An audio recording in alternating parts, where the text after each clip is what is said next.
हजुरको परिचय पाउन।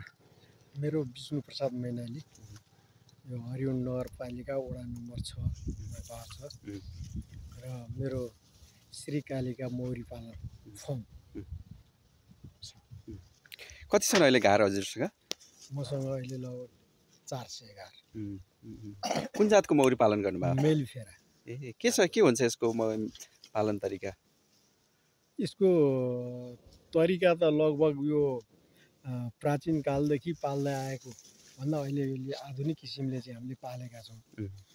यसमा यो आधुनिक किसिमले पाल्दाखेरि चाहिँ उत्पादन अलि बढी हुन्छ, महको पनि मौरीको पनि।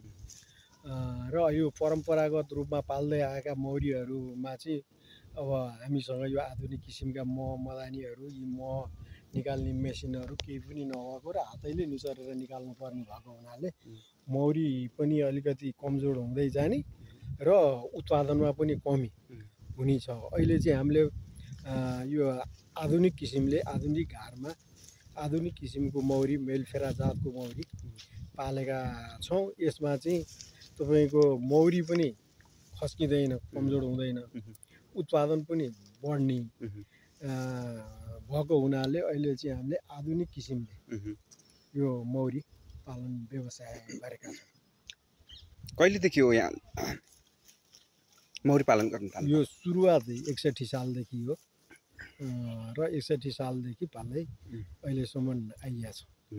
सुरुमा लगानी कति गर्नुभएको थियो? अहिले चाहिँ घारहरू पनि थुप्रै छन्। 61 सालमा लगानी गरिएको जम्मा 5000 रुपियाँ हो। 5000 लगानीबाट?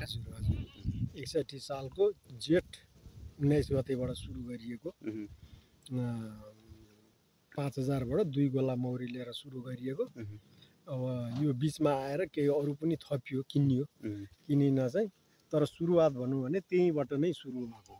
किनिँदाखेरि पनि त्यही 2 गोलाबाट चाहिँ निक्लेको मह बेचेर त्यहीँबाट चाहिँ भएको आम्दानीले अलिकति थोरै मौरीहरू किनिएको।